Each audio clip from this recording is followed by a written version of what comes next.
मॉलमध्ये आलेली ग्लॅन्समध्ये.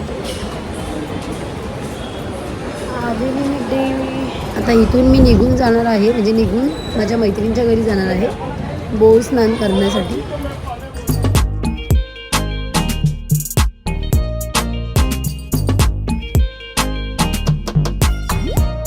तर अशा प्रकारे बोर स्नान करण्यासाठी सगळ्या महिला उभ्या आहेत. आता छानपैकी ध्रुवचं चाललं होतं मम्मा नाही नाही नाही नाही, आणि ॲक्च्युली लहान मुलं नव्हती. तर लहान मुलं ॲक्च्युली आम्ही मैत्रिणी गेलो, आमच्या पण मैत्रिणीमधल्या दुसऱ्या मैत्रिणी हळदीकुंकवाला गेलेल्या. तर आम्ही दोघीच आलेलो, रुपाली आणि मी. तर मग आमच्यामध्ये या लोकांनी बोललं तर तुम्ही जरा दोघं पण करा, नवरा बायकोनी. मग त्यांच्याकडनं पण मी करून घेतलं. त्यांच्या मुलाच्या डोक्यावरती लाया वगैरे ते सगळं सोडायला सांगितलं. मग मी आमच्या दोघी मुलांना पण सांगितलं, त्याचे फ्रेंड आहेत मग त्यांनीसुद्धा केलं. आणि मग असं करता करता मग जरासं आम्ही मज्जा केली. बघ जरा आम्ही किती मज्जा केली आहे. तुम्हीच केलंस, तो तुझा प्रॉब्लेम आहे. तर रुपालीला सतोन झालेलं आहे आणि आता तुम्ही बघू शकता आम्ही हे थोडंसं फोटोशूट केलं आहे. फोटोशूट करताना आम्ही तिघी पण फार आनंदी होतो.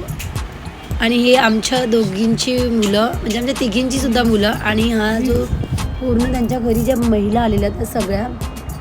आणि हे ॲक्च्युली मी फोटो नंतरच टाकले, थोडेसे फोटो आम्ही तिघींचे असे होते ते मी नंतर त्याच्यामध्ये ॲड केले. तर तुम्ही बघू शकता. आता मला खूप भूक लागली आहे, आता मी घरी जाते जेवायला. फुगाफुगी झाली ना की मी जेवत नाही. मग काय त्या लोकांना भरवावं लागतं. मग आता नवरा पण फुगलेला आहे, पण काय सुंदर असं आपण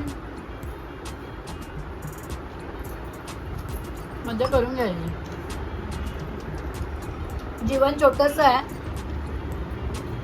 छानपैकी जगायचं. कोण काय बोलतं याचा विचार करायचा नाही. लोक बोलायलाच ज्याच्यात आहे हिंमत त्याने आपल्या पुढे देऊन बोलायचं. आपण मजा करायची. जब तक आपला नवरा आपल्या बरोबर आहे कोणाला अजिबात घाबरायचं नाही. श्री स्वामी समर्थ.